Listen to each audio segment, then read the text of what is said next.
we are happy to have Deanna Bennett with us from RentMonitor. She's one of two co-founders of the company that started here in Chicago and was lucky to receive some funding from Techstars, so she is now based out of Colorado. And Deanna, as we start, please give us a little bit of an idea of what RentMonitor is and how you guys started it. Great. Thanks for having me today.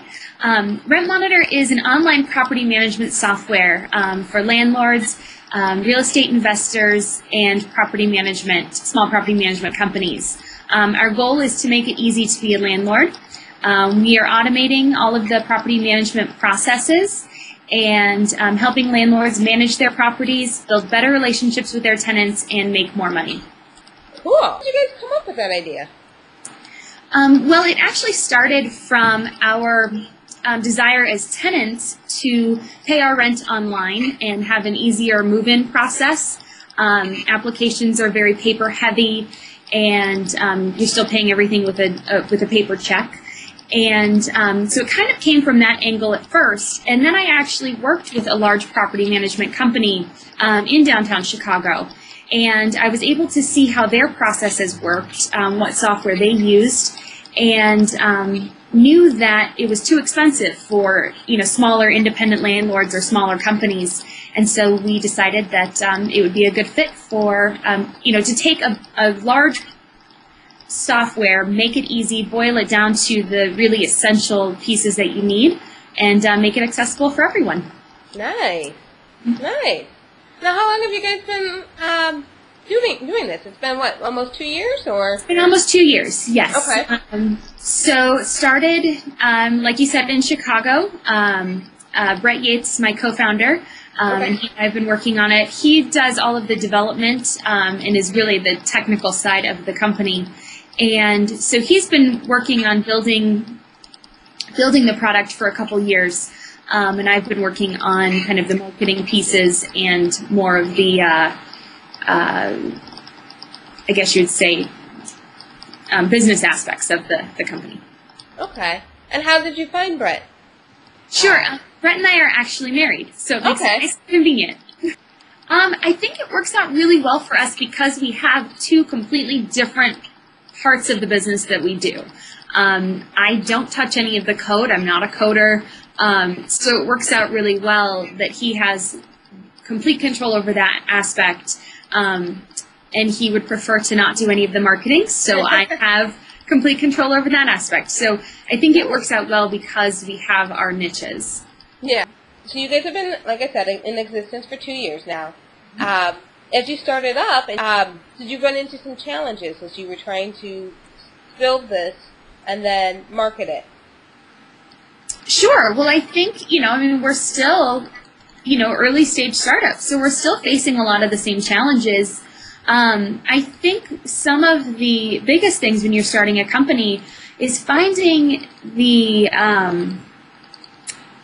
just finding the nerve to do it, right? I mean, it's a big step to step out on that ledge and just say, I'm going to give it a go, and let's see where it takes us. I think that's probably one of the biggest things facing somebody leaving a full-time job and putting it all on the line. You give up that safety, and just you have to overcome that by doing it. Sure. You take the risk, and you know that there's going to be a job there if this fails, right? I mean, it'll all work out in the end. I mean, I'm an eternal optimist, though, so that's how I feel. Like, it's all going to work out.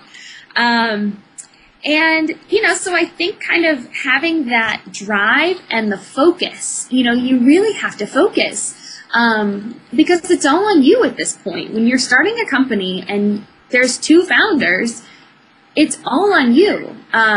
You have your partner and you have people that you talk to, but success or failure is going to depend on how much work you put in and whether you're going after it right. And I do think that there's a struggle before you get to that tipping point. And there is a tipping point where if you keep pushing forward, you're going to succeed, and if you stop, you'll fail. And I think that's what keeps a lot of early companies from moving forward is that perseverance. You know, you have to persevere through kind of what's a little tough at the beginning. But I try to focus on really what can I do today that's going to move me forward. I have to move forward every day. And as long as my business is moving forward every day, I'm progressing. Well, that's actually a good piece of advice. Because I think you're right. I think a lot of people run into those challenges, and depending on whether or not you've got enough belief in yourself and can overcome the fear, those are going to be your biggest challenges. Yeah. Well, that's exciting. It sounds like you guys are doing pretty well then, because you're moving through those and you're keeping optimistic, and that's always a good thing too. You can never lose that optimism. I feel like if you lose that optimism, it's hard then to convince anybody else to kind of believe in your idea. True. Now, what kind of challenges are you facing as you're growing a little, expanding in a way that you hadn't when you first started, like within the first year? Well, what I think, now we have customers coming on, which is great. They're signing up. We have a 30-day trial. So we're moving people through that trial process, keeping them informed and educating them on the software, I think is a big challenge.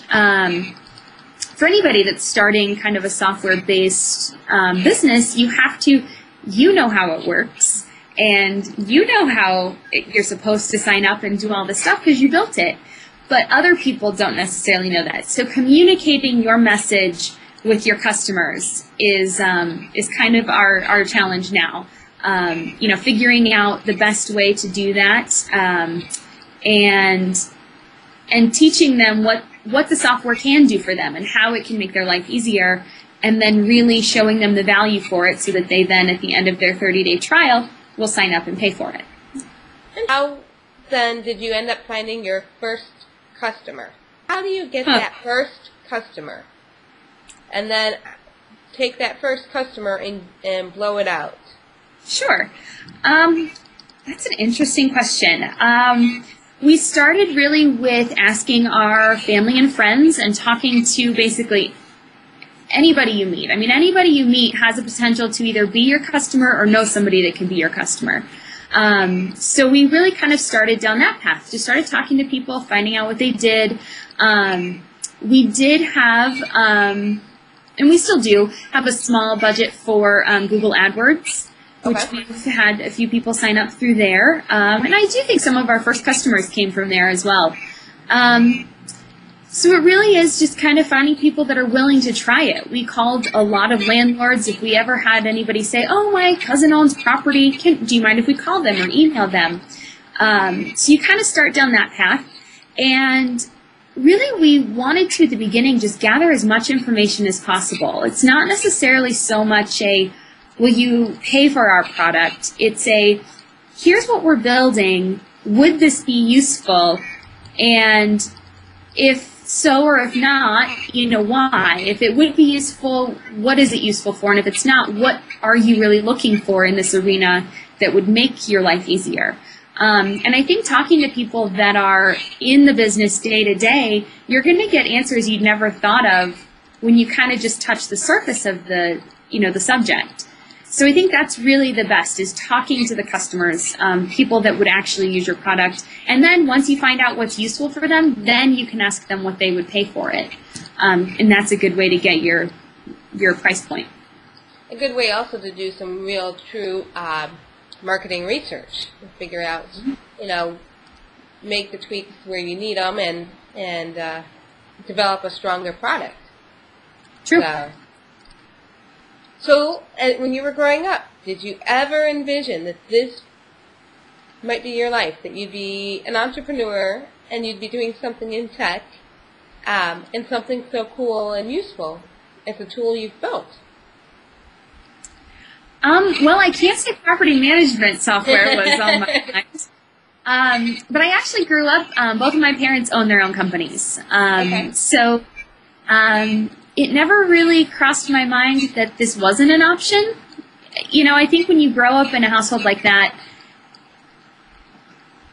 it's almost a given. You can either work for somebody, you can have your own company. It doesn't seem as unattainable.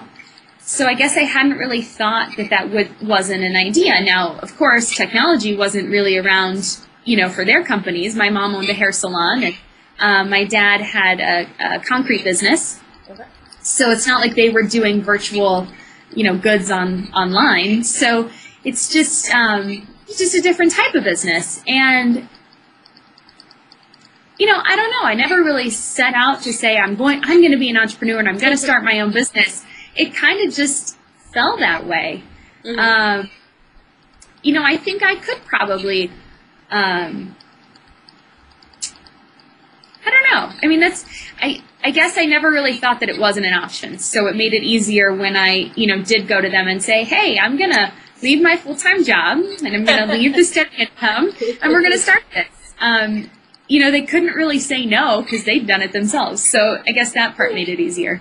Well, that's good, though. I mean, that's something else that a lot of people wish they had is that support system. But, it's awesome to hear that you did have that because the support helps significantly. I mean, Agreed. And I'm a believer that it doesn't matter where that support comes from, whether it be family or friends or even an outside source. As long as you've got some support for you, your idea, and what you're hoping to achieve, anything's possible.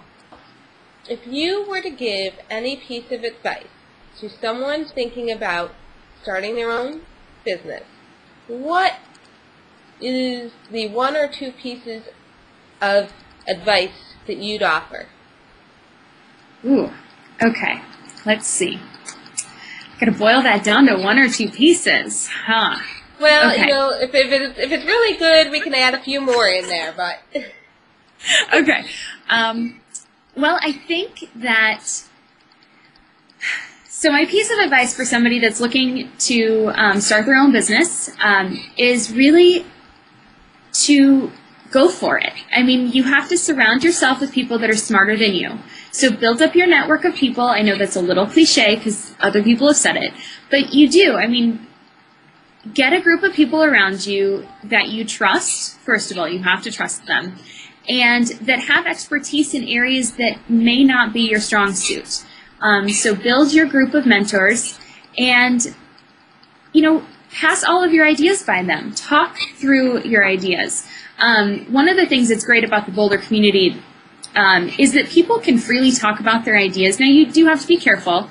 But usually people here are so busy working on their own idea, they're not looking to steal your idea.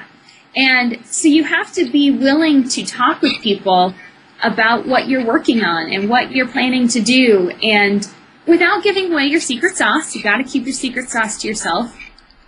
But the more people you talk to, the more ideas they'll have for you, and the more people they'll know. So, okay, so let's make that succinct. 1, you got to step out there and go for it. 2, surround yourself with really smart people. Get a group of mentors that are skilled in areas that you are not. And 3, talk about your idea. Run it by other people. They'll have more ideas for you, and they'll help you build and make a better idea. Awesome. Well, thank you so much. Thank you for your time and for the advice. It sounds like things are going really well, and I wish you guys continued success. Definitely keep us posted on how things are going. So thank you for your time. We really appreciate it. And definitely keep us posted. Sounds great.